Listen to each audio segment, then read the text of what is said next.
자, 오늘 레이기입니다. 레이기. 어, 지금으로부터 약 3,500년 전에 모세에 의해서 기록되어졌다고 생각됩니다. 핵심어는 거룩입니다. 거룩. 구별됨이죠. 구별됨.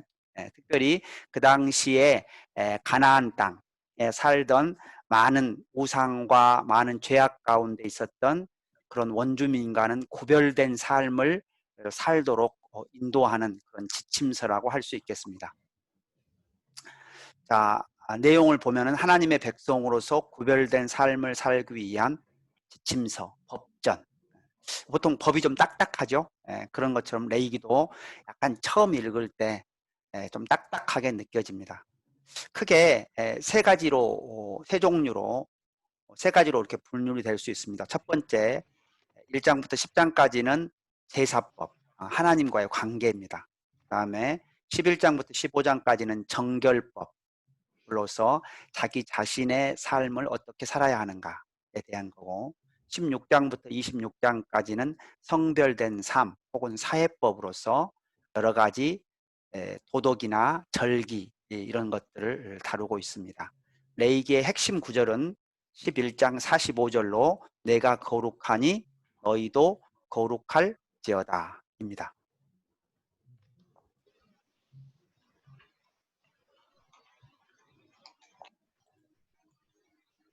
자, 레이기와 구약의 전체 관계를 우리가 이렇게 해석할 수가 있습니다. 레이기를 율법의 핵심적인 부분이라고 볼 수 있죠. 그래서 여러분들이 말라기를 보면, 말라기 2장 8절을 보면은 내가 레이와 맺은 언약을 너희들이 깨뜨렸다 이런 표현을 합니다. 그래서 그 언약의 핵심이 바로 레이기라고 볼 수 있는 거죠. 그래서 창세기는 어떤 분과 레이기 언약을 맺었는가, 바로 여호와 하나님에 대한 이야기가 있고요. 그 다음에 출애굽기는 레이기 언약의 역사적 과정을 기록한 책, 바로 출애굽해서 시내산까지 오고 시내산에서 레이기 율법을 받았습니다. 민수기는 레이기처럼 사는 훈련을 기록했고, 또 신명기는 레이기를 재해석해서 2세들에게 들려준 이야기가 되겠습니다. 그 다음에 역사서 12권은 레이기를 지키고 살았는지 기록한 책이고, 시가서는 레이기를 잘 지켰던 그런 하나님의 사람들의 찬양과 간증을 기록하고 있습니다. 그 다음에 애언서는 레이기를 잘 지키지 않았을 때 하나님이 하나님의 선지자들을 보내서 다시 하나님의 뜻을 다시 되살려주는 그런 역할을 했던 성경들이 되겠습니다. 자, 먼저 우리가 레이기를 읽을 때 가장 어려운 점이 그런 것들입니다. 아니, 이건 나하고 무슨 상관이 있지? 이런 거죠. 나하고 무슨 상관이 있지? 그래서 신약적 관점에서 레이기를 어떻게 바라봐야 하느냐를 조금 보고 나서 레이기를 본격적으로 들어가 보도록 하겠습니다. 히브리서 10장 1절을 하고 10장 8절 9절을 제가 읽겠습니다. 율법은 장차 올 좋은 일의 그림자일 뿐이요 참 형상이 아니므로 해마다 늘 드리는 같은 제사로는 나아오는 자들을 언제나 온전하게 할 수 없느니라. 위에 말씀하시기를 주께서는 제사와 예물과 번제와 속죄제는 원하지도 아니하고 기뻐하지도 아니하신다 하셨고, 이는 다 율법을 따라 드리는 것이라. 그 후에 말씀하시기를 보시옵소서 내가 하나님의 뜻을 행하러 왔나이다 하셨으니 그 첫째 것을 폐하심은 둘째 것을 세우려 하심이라. 아멘. 아멘. 자, 여기서 핵심적인 단어 중에 하나는 율법은 그림자라는 겁니다. 그리고 10장 8절 9절에서도 제사와 예물과 번제와 속죄제, 주로 우리 제사법에 들어가는 것들이죠. 이 것들이 첫째 것이 폐하였다고 말을 하고 있습니다. 그리고 둘째 것을 세우려 하심이라. 그래서 둘째 것은 그 문맥에서 보면 예수 그리스도를 통한 제사함을 이야기합니다. 또 예수 그리스도를 통한 예배의 회복, 뭐 이런 것들을 의미할 수 있겠죠.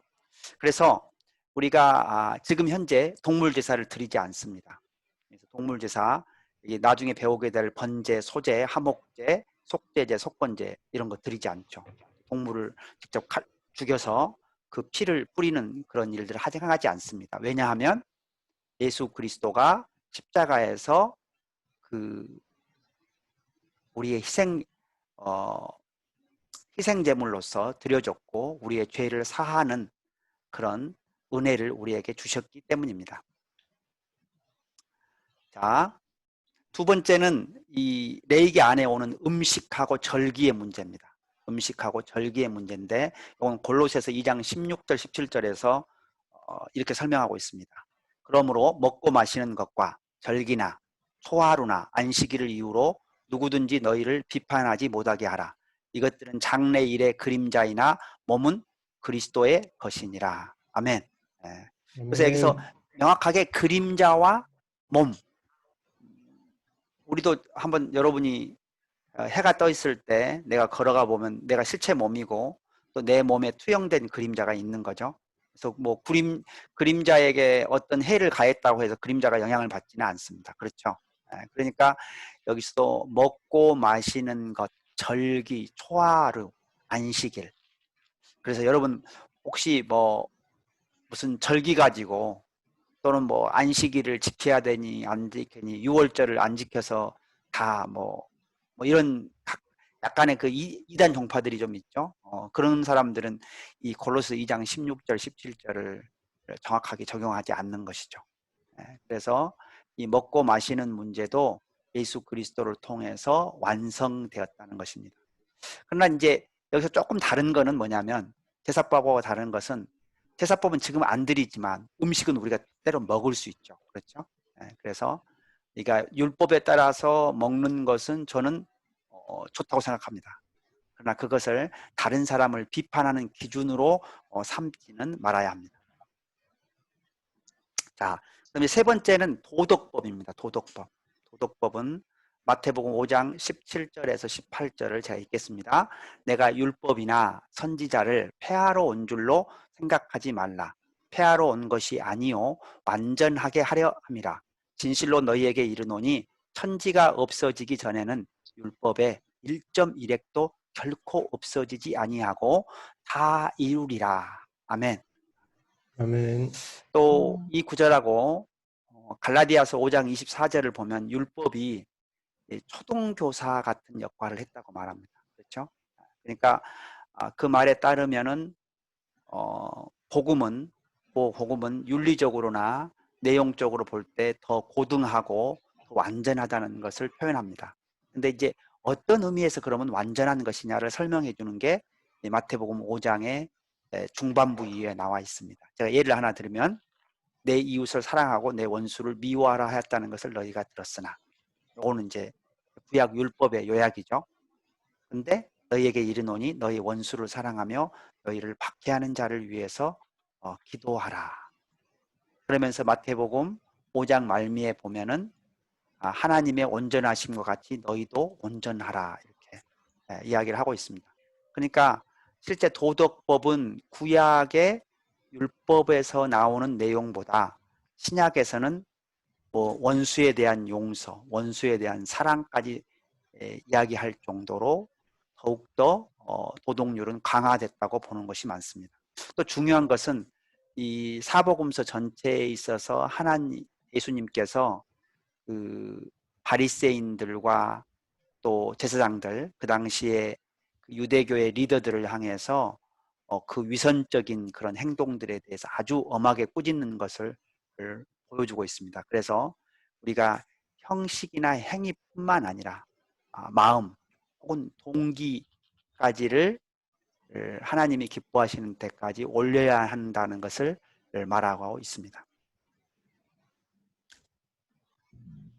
자, 이제 본격적으로 이 정도의 배경하에서 한번 들어가 보도록 하겠습니다. 제사법은 1장부터 10장까지 있습니다. 1장부터 10장까지. 그래서 우리 5대 제사, 이렇게 들어보셨을 겁니다. 아마 5대 제사에 대한 내용을 조금 살펴보도록 하겠습니다. 자, 여기를 읽을 때가 우리가 이제 성경 통독의 위기거든요. 첫 번째 위기는 아마 성막에서 왔을 수가 있습니다.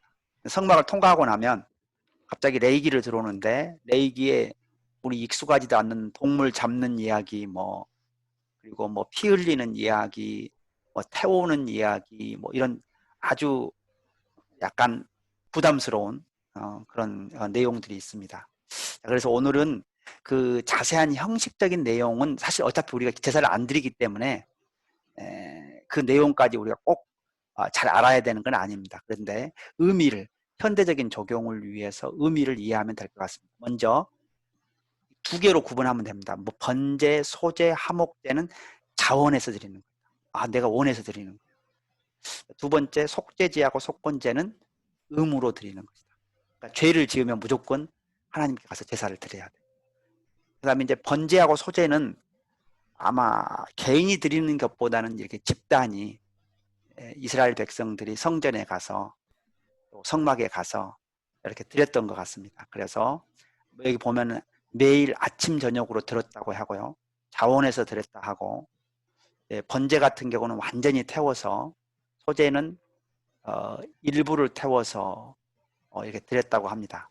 근데 이제 동일하게 더 나오는 것은 기쁘게 받으시도록, 이게 마음이 중요합니다. 우리가 하나님께 예배하러 갈 때는 마음이 중요합니다. 자원하는 마음으로, 기쁜 마음으로 가는 것을 보여주고 있습니다. 자, 하목제는 조금 다릅니다. 하목제는 뭔가 누군가 싸워서 하목이 필요할 때, 또는 하나님께 감사가 필요할 때, 하나님께 서원이 필요할 때 자원해서 드립니다.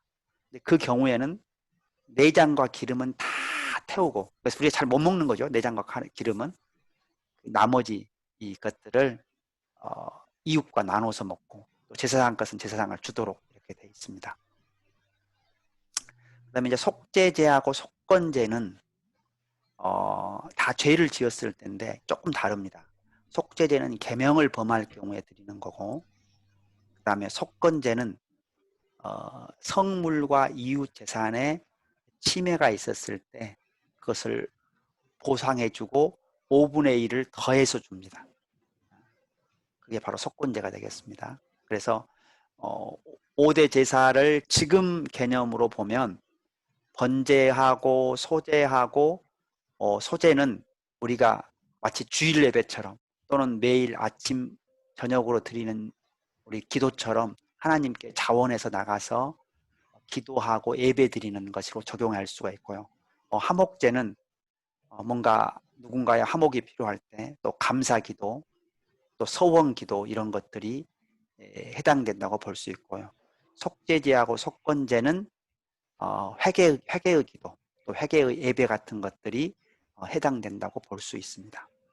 우리 신약적으로는 아마 예배에 관한 가장 잘 알려진 구절이 요한복음 4장 24절에 있는 하나님은 영이시니 영과 진리로 예배드릴지니라. 또 로마서 12장 1절에서 너희 몸을 하나님이 기뻐하신 산 제사로 드리라. 이것이 너희가 드릴 영적 예배니라. 그런 관점에서 이 5대 제사를 이해해 볼 수 있겠습니다. 자, 그 다음에 이제 이 8장에 제사장 위임식이 있습니다. 제사장 위임식. 근데 이 제사장 위임식이 우리가 예배 드릴 때 어떤 마음으로 가야 하느냐, 이런 의미에서 아주 좋은 본이 됩니다. 첫째, 하나님 앞에 나아갑니다. 우리 예배 자리에 나아가는 것이죠. 둘째는 회개를 합니다. 우리가 공예배에 적용해 볼 수 있습니다. 하나님께 나아가고, 일단 그다음에 하나님께 예배 드리기 전에 제일 먼저 해야 되는 것 중에 하나는 회개입니다. 회개. 물로 씻는 장면이죠. 그다음에 예복을 입습니다. 예수 그리스도를 의지해서 깨끗함을 입어야죠. 그래서 지난 시간에 우리 제사장 그 복장 이야기할 때 머리에다가 이렇게 뭐라고 썼다 그랬죠? 여호와께 성결이라고 썼다 그랬죠? 여호와께 성결을 이야기합니다. 그 다음에 기름을 부어줍니다. 그래서 이 기름 부은 것은 우리가 신약적으로 보면 성령의 기름 부으심, 이렇게 이해할 수가 있겠죠. 그 다음에 제사를 드립니다. 그러면 예배에 해당하겠죠. 그 다음에 음식을 먹습니다. 예배 후에 교제를 의미합니다. 그 다음에 구별된 생활, 그래서 삶으로 드리는 예배, 이렇게 해서 우리가 예배 드릴 때 마음가짐과 또 어떤 내용으로 채워져야 하는 것을 보여주고 있습니다. 자, 그 다음에 이제 두 번째 파트는 이 레위기 11장부터 15장까지 이야기입니다.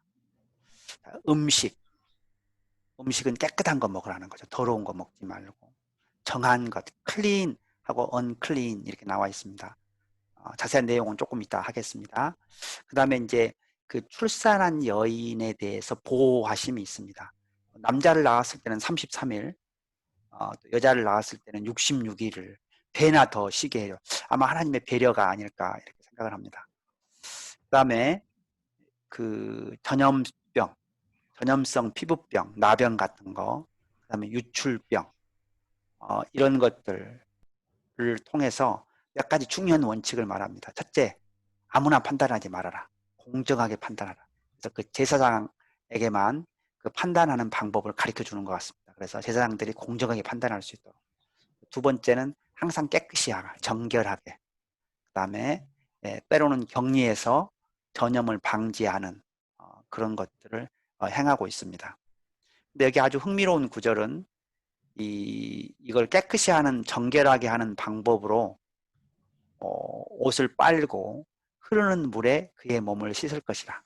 그러니까 뭐 지금은 우리가 뭐 소독제나 이런 것들이 많이 있지만 그 당시에는 아마 흐르는 물이 그 당시에 씻을 수 있는 가장 좋은 도구가 아닌가 생각됩니다.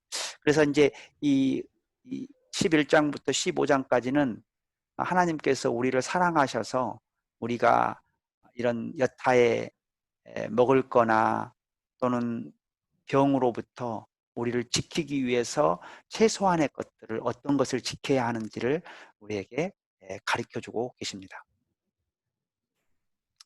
자, 이 레위기 안에 지속적으로 나오는 것이 있습니다. 레위기 11장 45절을 제가 읽겠습니다. 나는 너희의 하나님이 되려고 너희를 애굽 땅에서 인도하여 낸 여호와라. 내가 거룩하니 너희도 거룩할지어다. 이 표현이 여러 번 나옵니다. 레위기 20장 7절도 스스로 깨끗하게 하여 거룩할지어다. 20장 26절도 너희는 나에게 거룩할지어다. 그리고 이 요한계시록 4장에도 보면은 그 캐루빔 천사들이 밤낮으로 쉬지 않고 하나님을 묘사하죠. 하나님께 찬양을 올려드리죠. 그 뭐요? 거룩하다, 거룩하다, 거룩하다. 하나님의 여러 가지 속성이 있습니다. 하나님은 사랑이시다. 하나님은 공의로우시다. 그래서 하나님은 또 거룩하시다. 보여주고 있습니다. 자, 이제 음식 부분입니다. 음식, 먹을 것. 그래서 여기 보면 이제 짐승은 소, 양, 염소 같이 발굽이 나누어지고 되새김질을 하는 것은 먹으라 그래요. 그런데 그 외의 것들은 부정하다 그래요.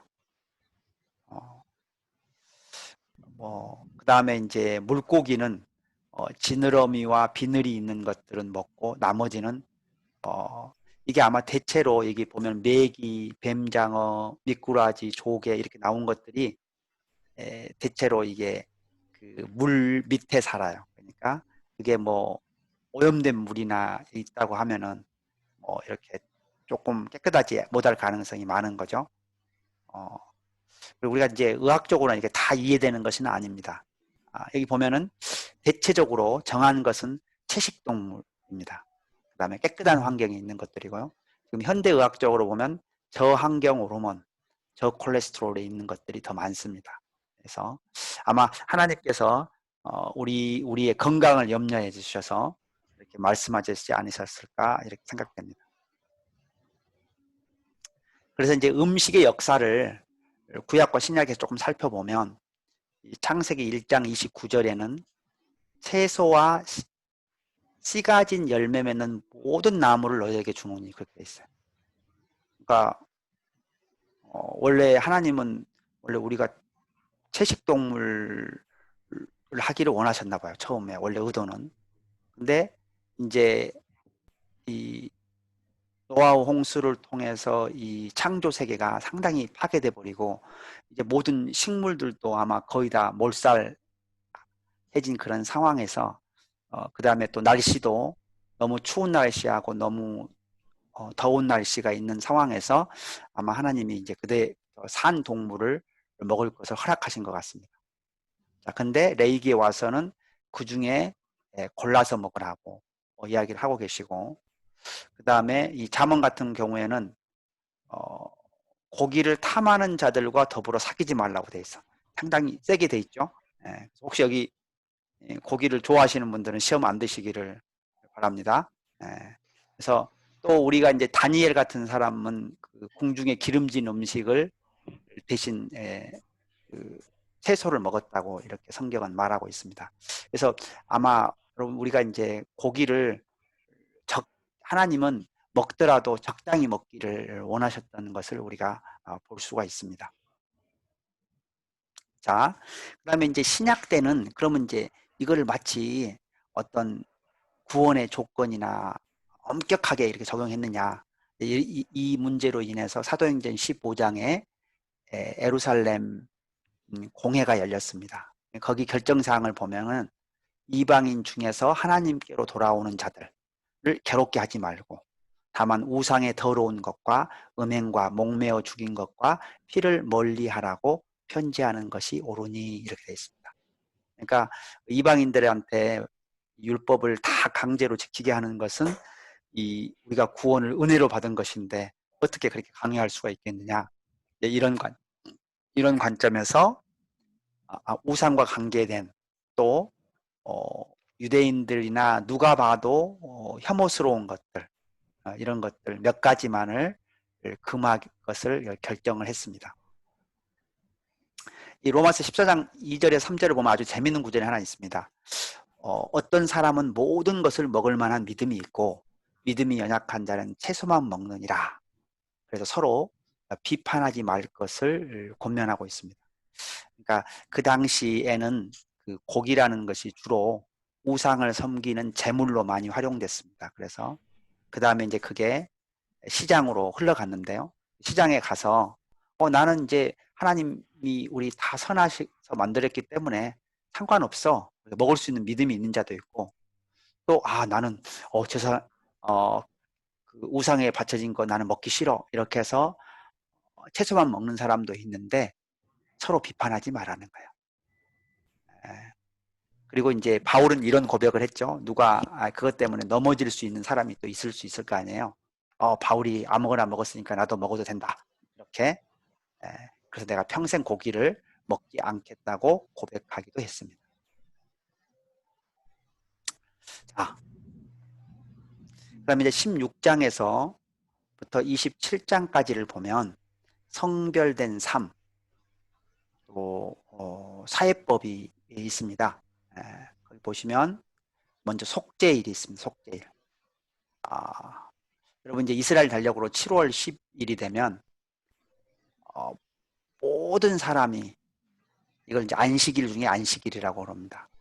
회개하고 뭐를 하냐면은 다 그날 회개만 하는 거예요. 회개만. 속죄일. 자, 여러분 어떠신 것 같아요? 여러분 죄 짓고 나서 죄 지은 것들 다 회개하셨습니까? 우리가 못한 것이 생각보다 많죠. 못한 것이. 네. 그래서 여기 이제 이 속죄일에는 모든 사람들이 그걸 기억하면서 하나님 제가 회개하지 못한 죄들도 회개합니다. 이렇게 하루 종일 회개했던 날을 볼 수가 있습니다. 그 다음에 이제 17장에는 7월 10일이라고 하셨어요? 네, 7월 10일입니다. 7월 10일. 네. 그 다음에 이제 피를 먹지 마라. 이 히브리서나 이 레위기에서는 지속적으로 피가 생명과 관계에 있다고 말합니다. 그래서 이제 우리가 6월절에도 양의 피를 발랐죠. 그리고 모든 동물 제사, sacrifice, 희생 제물들도 다 피를 뿌렸습니다. 제단 앞에다가.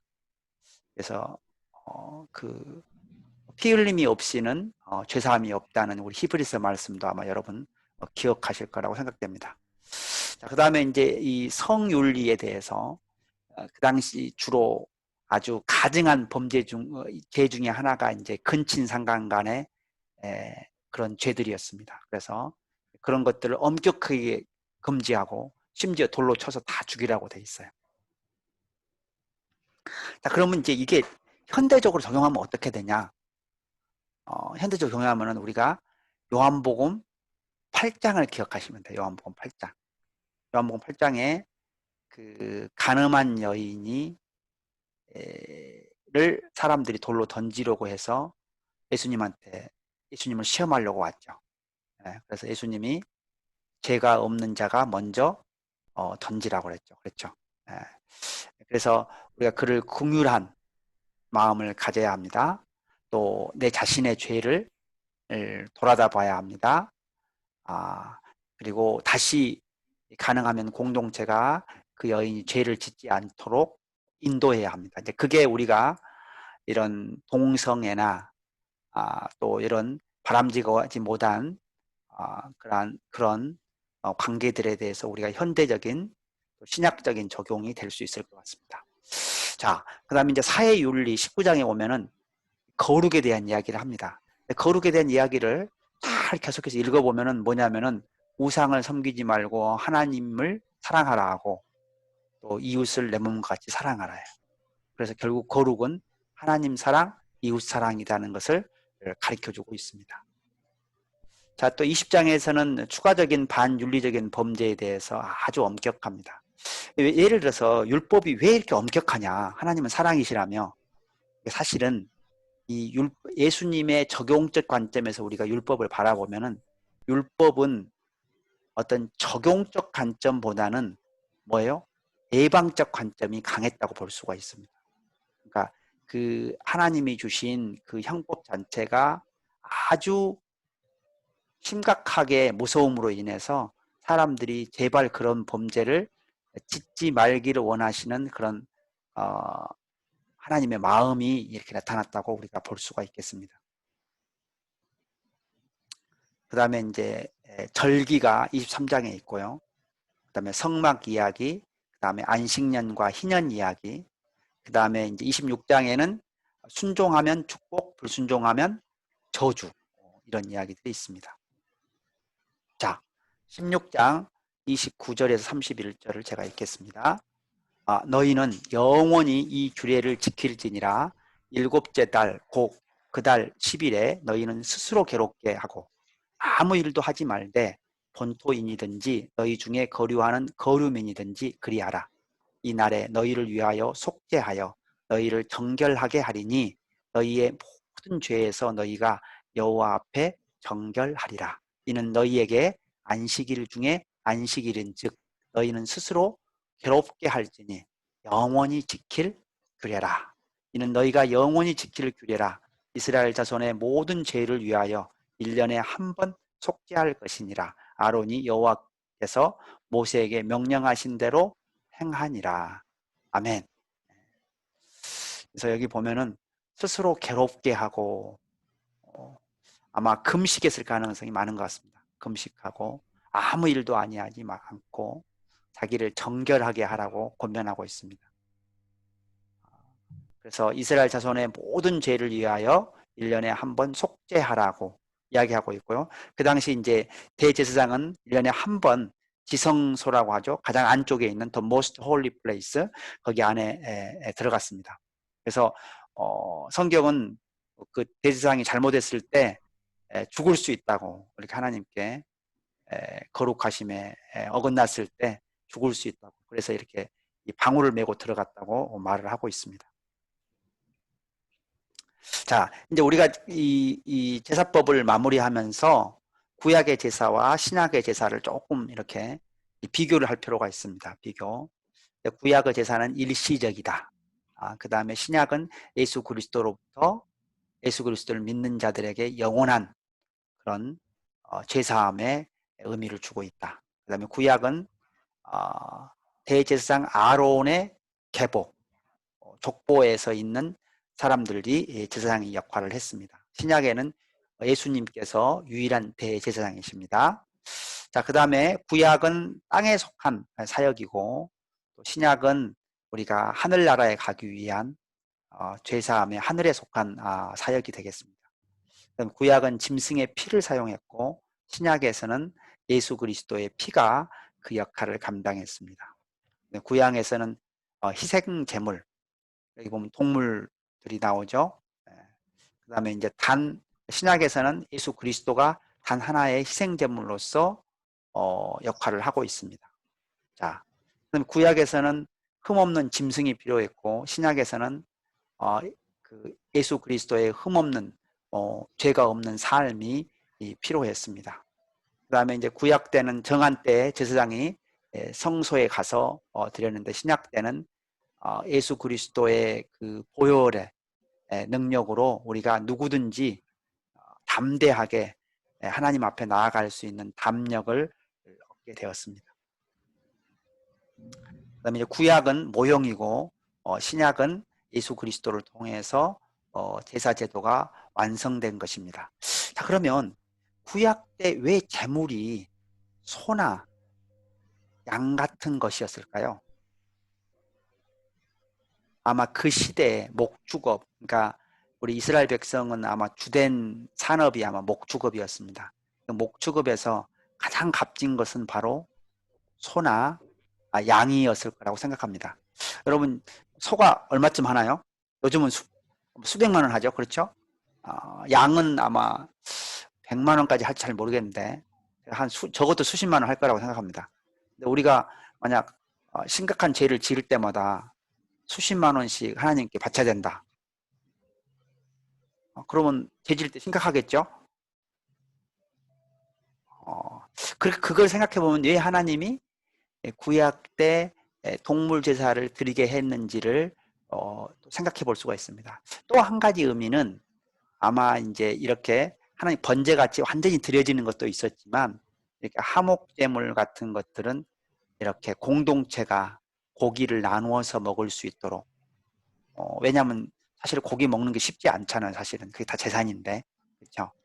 그래서 그런 기회를 주기 위한 것일 수도 있었다고 추측해 볼 수도 있습니다. 보통 사람들은 얼마나 자주 죄를 지을 때마다 소나 양을 잡아가지고 간 건 아닐 거 아니에요? 저기 앞에 번제하고 소제나 하목제는 자기가 원할 때 가서 드릴 수 있었어요. 그리고 아마 이 백성들을 대표해서 제사장들이 매일 아침 저녁으로 드렸던 것 같아요. 번제하고 소제 같은 경우는. 근데 이제 예를 들어서 속죄제하고 속건제는 자기가 죄를 들면 자기가 잡아갖고 갔어요. 준비하고 갔어요. 근데 이제 그 나중에는 이제 주로 그 이스라엘 백성들이 흩어지면서 3대 제사, 3대 명절이 있었죠. 그때 이제 예수님 때만 해도 3대 명절 때 이제 예루살렘을 가게 되잖아요. 그때 아마 주로 드려졌다고 보여집니다.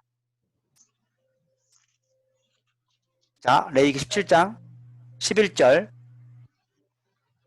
자, 육체의 생명은 피에 있음이라 내가 이 피를 너희에게 주어 제단에 뿌려 너희의 생명을 위하여 속죄하게 하였나니 생명이 피에 있으므로 피가 죄를 속하느니라. 아멘. 아멘. 우리가 이런다고 해도 사람이 죽으면 피가 이제 이렇게 음고가 됩니다. 그렇죠? 피가 안 흐르죠. 근데 성경은 지속적으로 육체의 생명이 피에 있다고 이야기를 하고 있습니다. 그리고 죄 사함은 피가 죄를 사한다고 하는 거예요.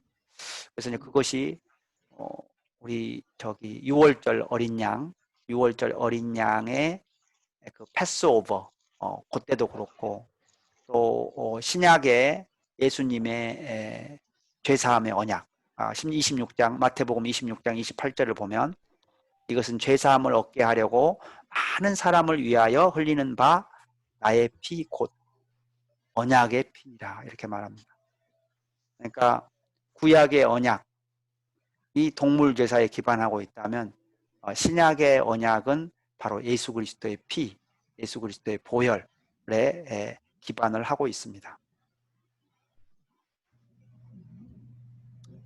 자, 레위기 18장 24절에서 26절을 보겠습니다.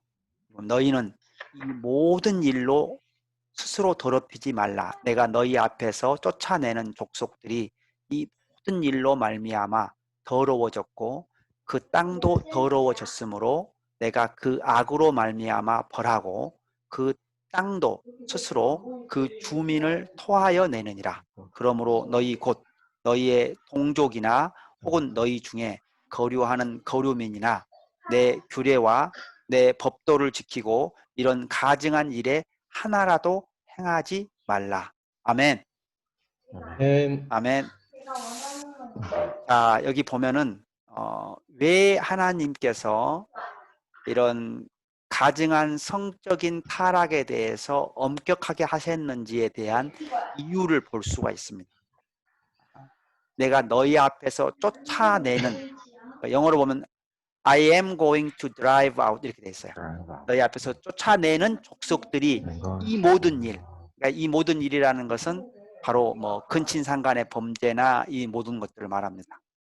더러워졌고 그 땅도 더러워졌으므로 그 땅도 스스로 그 주민을 토하여 내느니라. 여기서 이 사람들이 악하면 그 땅이 토하여 낸다는 표현이 여기 이 레위기 18장에도 나오고 레위기 나중에 26장에도 나옵니다.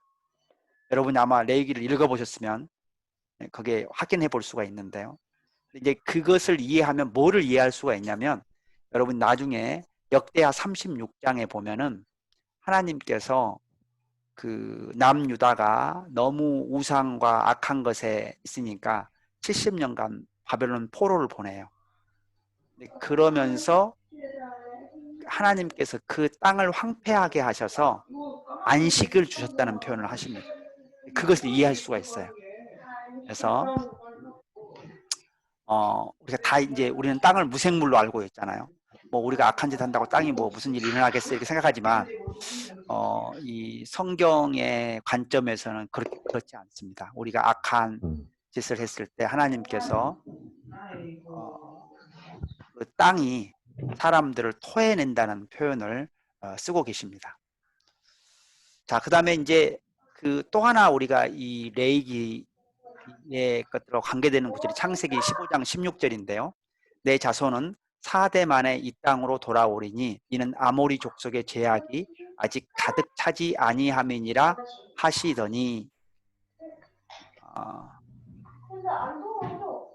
여기 아마 누군가가 아마 소리가 나는 때는 스피커를 조금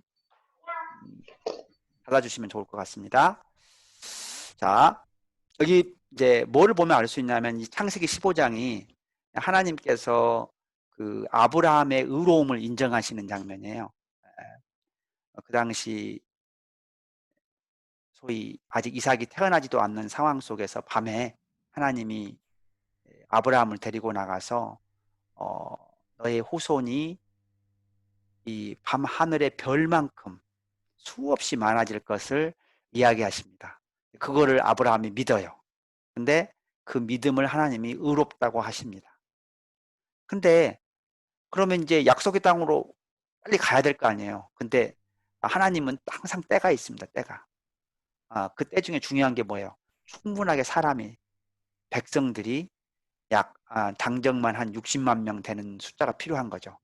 또 그것만 있었던 게 아닌 것 같습니다. 예를 들어서 이 아모리 족속은 그때 가나안의 원주민들입니다. 가나안 원주민들이 악하지도 않고 선한데 그냥 너희들 여기 약속의 땅이니까 나가 이렇게 하시는 분이 아니다는 거죠. 여기 보면은 이 아모리 족속의 제약이 가득 찬 타이밍에 그러니까 심판은 연관돼 있는 거죠. 그리고 약속의 땅에 진입하는 것도 그 백성들이 악하여졌을 때 그들을 내쫓고 언약의 백성들을 그곳에 정착시키는 것을 또한 우리가 이해할 수가 있습니다. 자, 이게 이제 이 레위기 19장을 보면 도대체 이 거룩이 뭔지를 좀 설명해 줍니다. 이 사회법의 가이드라인이죠. 사회적인 삶을 어떻게 해야 하느냐.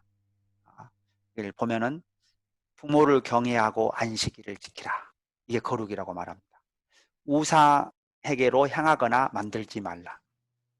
기쁘게 화목 제물을 드리라. 추수할 때 필요한 사람들을 위하여 버려두라. 가난한 사람들이 이 추수하고 남은 것들, 그러니까 우리가 어디 가서 자기 거 너무 챙기지 말라는 거예요. 여러분 어디 가서 막 여러 사람 나눠줄 때 있죠. 자기는 있어도 되고 없어도 되면 절대로 가서 욕심 부리지 마시기 바랍니다. 나는 없어도 되니까 다른 사람이 가져가면 좋겠다. 그런 거하고 똑같겠죠, 사실은. 그리고 혹시 내가 줄 수 있는 사람이 누굴까를 기본적으로 생각하고 다니면 좋습니다. 그래서 여러분 혹시 뭔가를 생겼을 때 이 생겨 너무 좋다. 내가 쓰면 되겠다. 이렇게 하지 마시고 먼저 하나님이 이 물건을 누가 사용하기를 기뻐하실까를 한번 기도해 보셔서 그 주위에 또 이게 꼭 필요한 사람이 있으면 주고 아니면 또 기도해 봤는데 내가 제일 필요하다. 그러면 내가 쓸 수도 있는 거죠.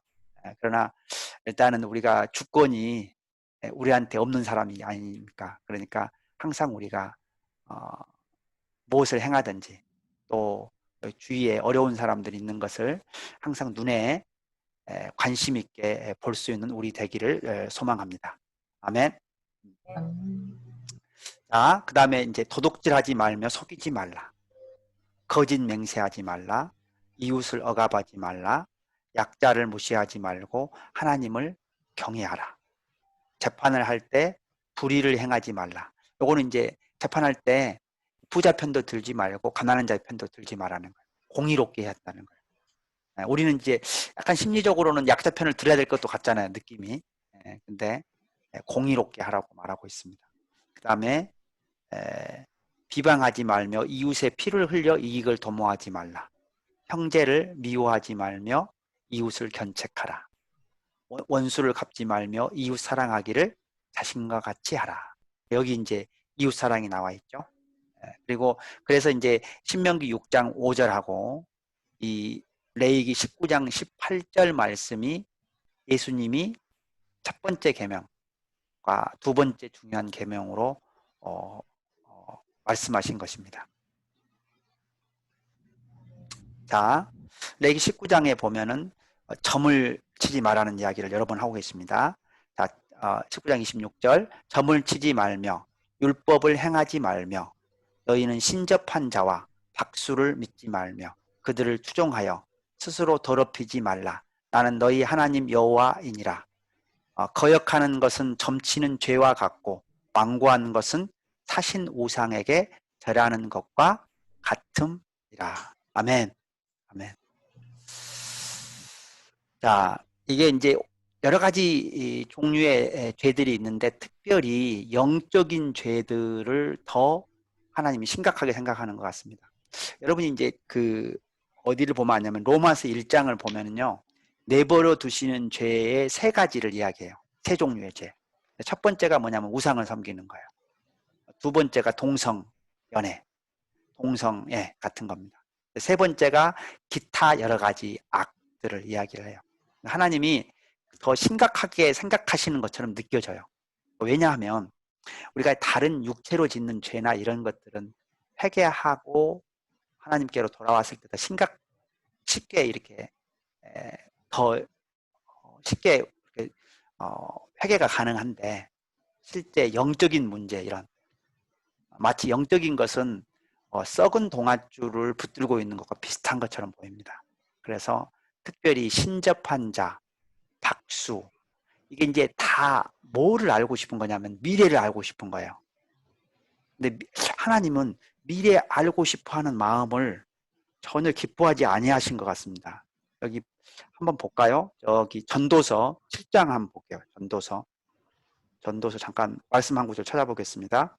전도서 7장 14절 전도서 7장 14절을 제가 한번 읽도록 하겠습니다. 전도서 7장 14절을 보면은 형통한 날에는 기뻐하고 공고한 날에는 되돌아보아라. 이 두 가지를 하나님이 병행하게 하사 사람이 그의 장래의 일을 능히 헤아려 알지 못하게 하셨느니라. 아멘. 아멘. 자, 적용이 몇 가지가 있어요. 첫째, 모든 사람의 인생에는 형통한 날도 있고 공고한 날도 있다는 거예요. 막 여러분 혹시 나만 불행하다고 생각하시는 분 혹시 있죠? 다른 사람은 다 잘 나가는 것 같은데 혹시 나에게만 이렇게 어려움이 많지? 그렇지 않다는 거예요. 하나님이 보실 때는. 하나님은 모든 사람에게 형통한 날도 있고 공고한 날도 있다는 거예요. 아마 이게 우리를 교만하지 않게 하시려고 하나님이 하시는 게 아닐까 이렇게 추측을 해볼 수가 있습니다. 그리고 하나님이 이 두 가지를 병행하셨다 그랬어요. 그래서 너무 좋은 일만 일어나기를 기대하지 마세요. 저는 인생은 시험이라고 생각해요. 인생 결과가 아닙니다. 이 우리 결과는 우리가 새하늘 새 땅 가서 받는 거지. 여기서는 시험 보는 거예요. 시험 보는 거. 그 시험 보는 것은 뭐예요? 조금 쉬운 문제도 있을 수 있고 어려운 문제도 있을 수 있는 거죠. 그 다음에 두 번째는 하나님이 그래요. 장래일을 능히 헤아려 알지 못하겠다. 근데 막 장래일을 너무 알고 싶어 하지 마세요. 그래서 이제 누군가 하나님이 해결 못 해주면 사람들이 점을 치러 가는 거야. 장래일을 알고 싶어서. 근데 그것이 영적으로 보면은 큰 죄에 해당하는 거죠. 근데 가끔 우리 이제 하나님 성령의 은사 중에 그 애언의 은사나 이런 걸 받으면은 미래를 알게 되는, 조금 추측하게 되는 그런 일들이 가끔 벌어지기도 합니다. 근데 그것을 알아서 막 다른 사람에게 알려주고 막 이런 의미가 아닌 것 같고, 그것은 하나님의 뜻을 위해서 기도하고 또 하나님의 뜻에 따라서 권면하기 위한 애언의 은사를 사용하기 위해서 사용돼야지 맞는 거지, 마치 우리가 이 점장이한테 복채 주면은 이런 것처럼 사용하는 것은 전혀 성경적이 아니라고 생각합니다. 자, 그 다음에 이 사무엘상 15장 23절은 우리가 하나님께 거역하는 것, 또 하나님 뜻에 순종하지 않고 완고한 것이 얼마나 큰 죄인가를 보여주는 구절입니다. 그래서 거역하는 것은 점치는 죄와 같고, 이미 이스라엘 백성들은 점치는 죄가 나쁘다는 거 알고 있거든요. 심각한 죄라는 거 알고 있거든요. 그 다음에 우상에게 절하는 것이 또 얼마나 큰 죄라는 거 알고 있거든요. 그래서 거역하고 완고한 것도 하나님 보실 때 정말 큰 죄라는 것을 보여주고 있습니다. 자, 레위기 19장 27절에서 28절을 보겠습니다. 머리카락을 둥글게 깎지 말며 수염 끝을 손상하지 말며 죽은 자 때문에 너희의 살에 문신을 하지 말며 무늬를 놓지 말라. 나는 여호와이니라. 아멘. 아멘. 이게 이제 그 당시에 그 가나안 주변에 우상을 섬기는 백성들의 그런 문화적인 풍습하고도 많이 관련이 있다고 신학자들은 생각을 하고 있습니다. 그래서 그걸 금했던 것 같고요. 그 다음에 이제 레위기 19장 32절을 제가 거기다 적어 놓은 거는, 이게 이제 우리 개역개정에 조금 번역이 아쉬워서, 물론 나중에 이제 최근에 번역된 것들은 다 올바르게 됐습니다. 그렇지만 너는 센 머리 앞에서 일어서고 이러면, 센 머리라는 거는 나이가 들어서 머리가 하얘졌다는 뜻입니다. 그래서 하얀 머리, 그러니까 나이 드신 분 앞에서 일어나라는 거예요. 그러니까 굉장히 그 노인을 공경하는 것들이 성경 안에 있는 거죠. 자, 레위기 19장 33절에서 34절을 읽겠습니다. 거류민이 너희의 땅에 거류하여 함께 있거든 너희는 그를 학대하지 말고 너희와 함께 있는 거류민을 너희 중에서 나은 자 같이 여기며 자기같이 사랑하라. 너희도 애굽 땅에서 거류민이 되었었느니라. 나는 너희의 하나님 여호와이니라. 아멘. 아멘. 아멘. 아멘.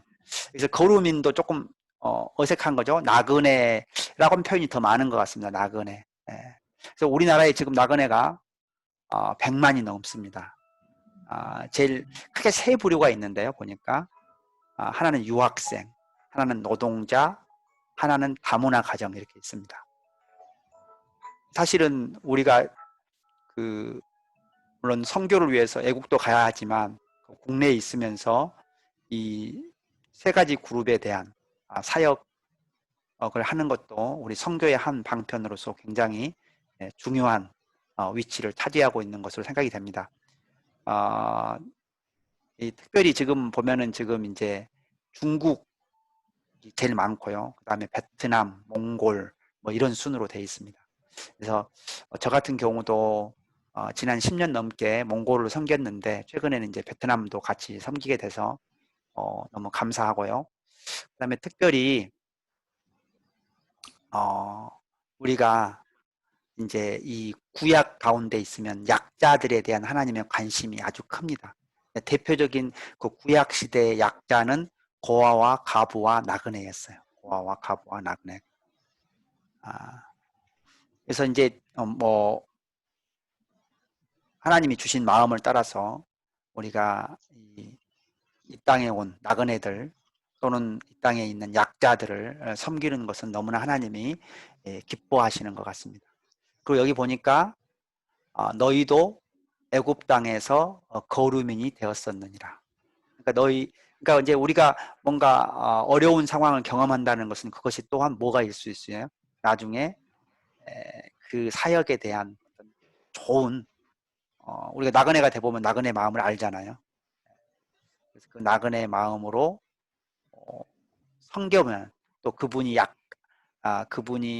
정서적으로 또는 감정적으로 어떤 부분이 어려운지를 알면 적용에 있어서 훨씬 더 지혜롭게 잘 할 수가 있을 거라고 생각이 됩니다. 자, 절기가 약간 어렵습니다. 그리고 이제 여기 이 레이기 절기에서는 아직 명칭이 아직 정해지지 않는 측면도 조금 있어서, 근데 이제 어쨌든 여기서 처음 나오기 때문에 제가 이 유대인의 6절기를 다 정리를 했습니다. 여기서. 그리고 그것이 신약적으로 또 어떻게 성취되었는가, 또 성취될 것인가를 조금 정리를 해보겠습니다. 첫째는 6월절이에요. 6월절은 이스라엘 달력으로 첫째 달 14일입니다. 14일. 우리가 6월절을 어린 양이 되신 분이 누구죠? 예수 그리스도죠. 십자가 사건을 통해서 성취됐습니다. 그 다음에 6월절 다음 날이 안식일이에요. 근데 그 안식일 그 이튿날, 여러분이 이제 레위기 23장을 읽어보면 안식일 이튿날 첫 이삭 한 달을 바쳤다고 되어 있습니다. 그것이 결국은 안식일이 유대력으로는 토요일이니까 안식일 이튿날이면 어땠습니까? 일요일이죠. 일요일. 주일입니다. 주일. 부활절이에요. 그리고 그걸 고린도전서 15장 20절은 잠자는 자들의 첫 열매가 되셨다고 합니다. 누가? 예수님이. 그래서 첫 이삭 한 달을 바치는 것은 부활절로 성취되었다고 볼 수가 있습니다. 그 다음에 그때로부터 77이 49 더하기 1, 7번 안식일을 지나고 나서 더하기 하루, 그게 오순절입니다. 오순절. 그걸 또 77절이라고 부르기도 하죠. 네. 그래서 첫 이삭 후 50일에 밀곡식을 수확하게 됩니다. 밀곡식을. 그게 성령 강림절인 거예요. 그러니까 지금 여기 오순절 성령 강림이 사도행전 2장에서 일어났죠. 그러니까 십자가와 부활절과 성령 강림은 이미 일어났어요. 그리고 이제 남은 게 3개가 남았습니다. 3개가. 나팔절 7월 1일. 아마 우리 계시록을 보면은 하나님께서 계속 예수님 오시기 직전에 천사들의 나팔을 부르죠. 주로 계시록 8장에서 11장까지 나타나 있습니다. 그 다음에 이제 속죄일은 어린 양의 신부가 깨끗한 세마포 옷을 입고 단장합니다. 이게 아마 계시록 19장에 어린 양의 혼인잔치에 나타나는 장면이라고 추측할 수가 있습니다. 그 다음에 마지막 초막절, 하나님이 거하시는 장막 안으로 들어가게 됩니다. 수장절이라고도 부르는데요. 그래서 계시록 21장, 22장에 새하늘 새 땅에 들어가는 것으로 아마 성취될 것으로 추측이 됩니다. 그래서 우리 6개의 절기 중에 3개는 성취됐고 나머지 3개는 예수님이 다시 오실 때 아마 성취될 것으로 추측하고 있습니다. 이 중에 유대인들이 3대 절기가 있습니다. 신명기 16장에 근거하면, 그래서 무교절, 6월절이라고도 하는 무교절이죠. 처음에는 이게 분리됐었다가 나중에는 이걸 합쳐서 센 것으로 보입니다. 6월절하고 무교절을. 그 다음에 77절, 오순절이라고 하는 거죠. 초막절, 요게 3가지 3대 절기였습니다.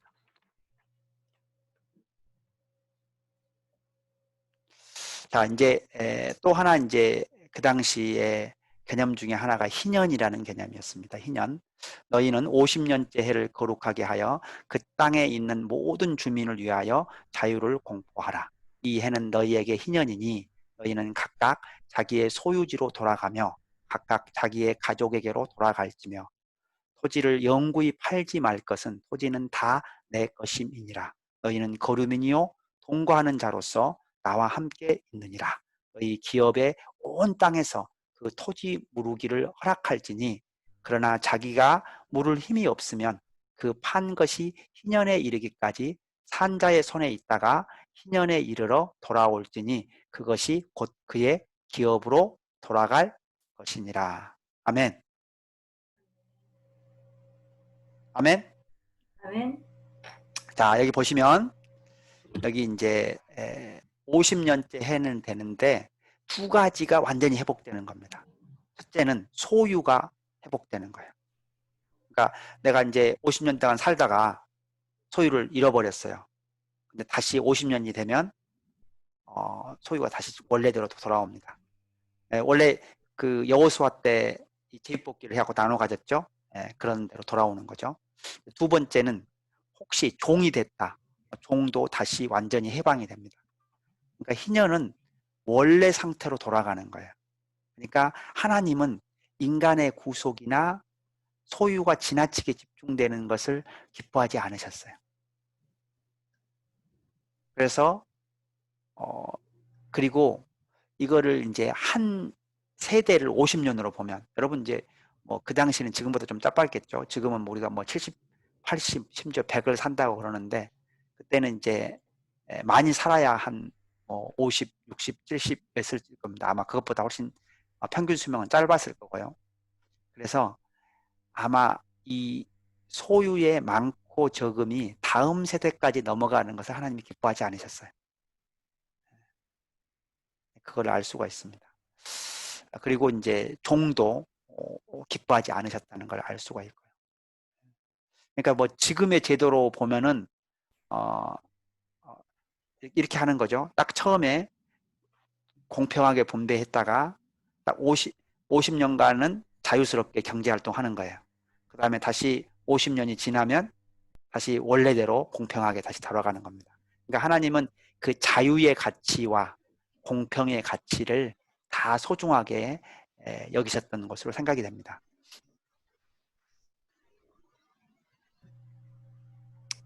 자, 그 다음에 이제 26장을 보면은 순종하면 축복, 불순종하면 저주가 이렇게 있습니다.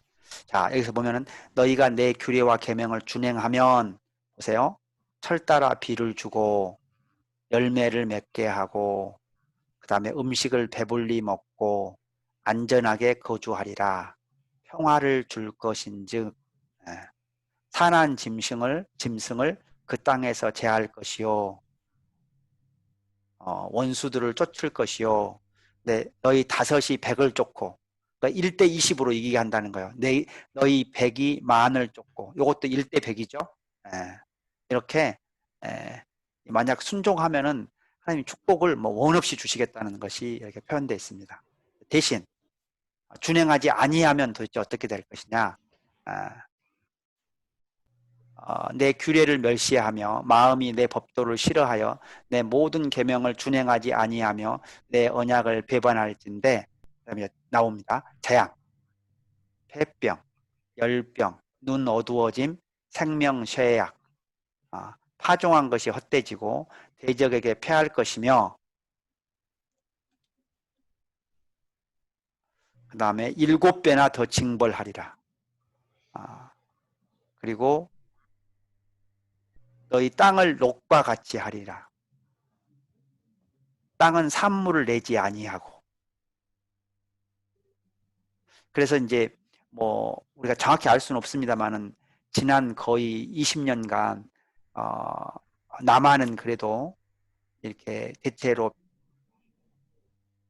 그 뭐라 그러죠? 곡식이 우리가 풍년이 대체적으로 그렇게 됐다고 합니다. 근데 그 북한은 그 우상화 김일성 부자 또 3대 우상화 운동을 한 이후로 거의 흉년이어서 굉장히 먹을 것이 없었다는 것이 이제 이런 관점에서 해석하시는 분들도 있습니다. 자, 마지막 11조 보면요. 보면은 땅의 10분의 1, 곧 그 땅의 곡식이나 나무의 열매는 그 10분의 1은 여호와의 것이니 여호와의 성물이라. 내 모든 소산의 11조 내기를 마친 후에 그것을 레위인과 객과 고아와 가보에게 주어 내 성읍 안에서 먹고 배부르게 하라. 너희가 박하와 운향과 모든 채소의 11조는 드리되 공의와 하나님께 대한 사랑은 버리는도다. 그러나 이것도 행하고 저것도 버리지 말아야 할지니라. 아멘. 아멘. 자, 11조에 대한 몇 가지 정의가 있습니다. 첫째, 하나님의 것이라는 거죠. 두 번째, 그것은 레이인, 사역자죠. 사역자, 하나님을 섬기는 하나님이 기업이었던 사역자. 그러니까 지금으로 보면 선교사님과 또 목사님, 전도사님 같은 사역자들을 이야기하는 거고, 그 다음에 이제 또 한 부류는 뭐예요? 약자들입니다. 객과 고아와 가보에게. 근데 먹고 배부르게 하라. 그냥 뭐 조금 나눠주라는 뜻이 아니에요. 먹고 배부르게 나눠주라는 뜻이죠. 그 다음에 누가복음 11장 42절은 우리가 11조 했다고 다 됐다고 생각하면 안 된다는 거죠. 더 중요한 것이 있다는 거. 11조 가치보다 공의와 하나님께 대한 사랑은 버리는도다. 이 마태복음 23장 23절 병행구절도 마찬가지입니다. 너희가 박하와 운향과 채소의 11조는 드리되 더 중한 바 정의와 긍휼과 믿음은 버렸도다. 그래서 그래서 정의와 긍휼과 믿음도 하고 또 형식인 11조도 할 것을 권면하고 있습니다. 자, 레위기 하나님 요약입니다. 레위기 하나님 요약. 자, 구별되게 생활하기를 원하시는 하나님. 예배, 헌신, 화목을 기뻐하시는 하나님. 그다음에 회개를 원하시는 하나님. 정결하기를 원하시는 하나님. 이웃을 사랑하기를 원하시는 하나님. 휴식을 명하시는 하나님. 토지의 회복을 기뻐하시는 하나님. 상과 벌을 분명히 하시는 하나님. 아멘. 아멘. 자, 우리 기도하시고 네. 기도하시고 나눔 좀 하겠습니다. 하나님 감사합니다. 오늘 레위기를 통해서 거룩의 의미를 살펴보았습니다. 또 오늘 레위기를 통해서 레위기가 현대 신학적으로 어떤 의미를 가진지도 알아보았습니다. 또 이 레위기를 통해서 또 여러 가지 하나님께서 우리에게 복 주시기 위해서 명령하신 그 여러 가지 계명들의 또 의도를 또한 살펴볼 수 있었습니다. 무엇보다도 하나님이 우리를 사랑하심을 우리가 보게 됩니다. 주님, 우리가 매일 마음을 다하고 뜻을 다하고 힘을 다하여 하나님을 사랑하는 은혜 베풀어 주시고 또한 이웃을 내 몸과 같이 사랑할 수 있는 그런 은혜 또한 베풀어 주시기를 소망합니다. 그리하여 우리가 하나님과의 관계, 내 자신의 삶, 또 이웃과의 관계 가운데서 오늘 레위기의 말씀처럼 또 레위기의 계명처럼 그걸 준행할 수 있도록 주님 함께해 주시옵소서. 예수 그리스도의 이름으로 기도드립니다. 아멘. 아멘. 아멘. 자, 우리가 아멘. 기록을